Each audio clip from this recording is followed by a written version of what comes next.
Mga igsoon sa pagtuong Islam, usa ka hadith nga nagsaysay nga adunay usa ka tawo nga sigurado nga makasulod sa Jannah, sa paraiso. Niining hadith gipakita dinhi unsay sikreto nganong makasulod siya sa Jannah. Kini tungod sa iyang kalimpyo ug putli nga kasing-kasing. Nagpasabot kini nga unsa ka mahinungdanon ang kahimsog sa kasing-kasing, kalbong salim.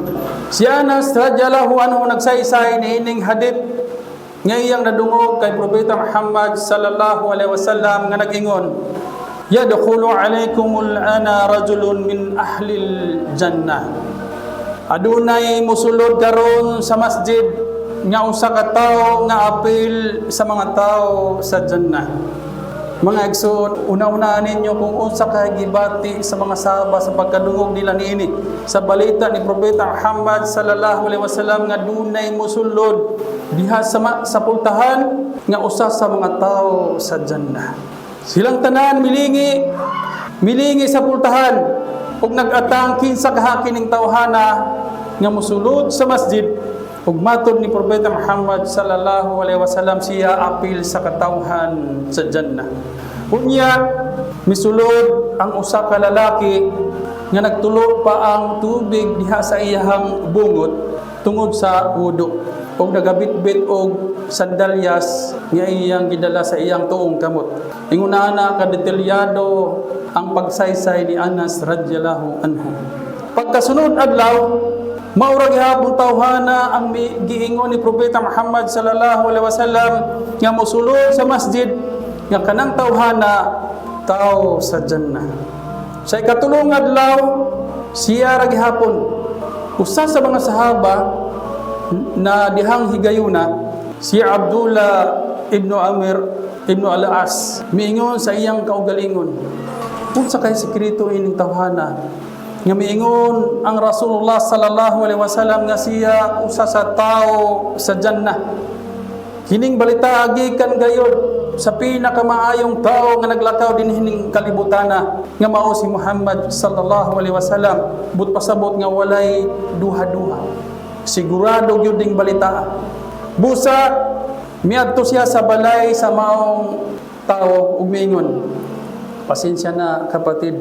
Adunay panaglalis tali kanako og sa akong amahan ug nakadesisyon ko nga dili una mo pauli sa tulo ka gabi ug mahimo ba nga pwede anhi una ko sa imong balay. Apan ang tinuod nga tuyo ni Abdullah ibn al-As iyang tan-awon kung unsay gibuhat ning tawhana, unsay espesyal nga gibuhat niya ining tawhana nga mao'y makapasulod kaniya sa Jannah. Ug mitubag ang lalaki, inshallah walay problema. Welcome kaayo ka diri. Mato ni Abdullah sa iyang obserbasyon miingon siya, sa unang gabi wala ko'y nakita nga lahi sa iyang gibuhat. Kung mulihok siya maghinumdom kang Allah subhanahu wa ta'ala, mulakaw siya para sa sala, kunya mubalik sa pagpahulay, abasin gikapoy ra siya karong gabi.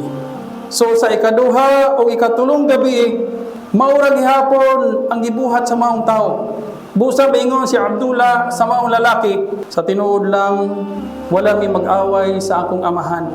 Apan mao kini ang nahitabo. Miingon si Propeta Muhammad sallallahu alaihi wasallam sa ikatulong higayon, dunay usa ka tawo nga mosulod sa masjid, siya usa sa mga tawo sa Jannah ug ikaw ang pirming mosulod.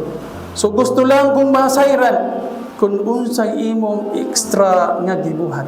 Mingon ang lalaki, wala ko'y laing gibuhat gawas sa imong nakita. Wala sad ko'y espesyal nga gibuhat tungod kay naa ka dinhi. Natingala kaayo si Abdullah. Sa dihang milakaw na si Abdullah, gitawag siya sa maong lalaki, Tesa, gawas lang sa usa. Dili ko matulog nga adunay kasuko pagdumot sa bisan kinsang mga Muslim. Ug wala usab ko'y kasina sa bisan kinsang gihatagan ni Allah og baraka. Ug miingon si Abdullah, kana mo nay nakapasulod kanimo sa Jannah. Ug dugang pa niya, kini ang usa ka butang nga lisod kaayong praktison sa kadaghanan sa mga tao.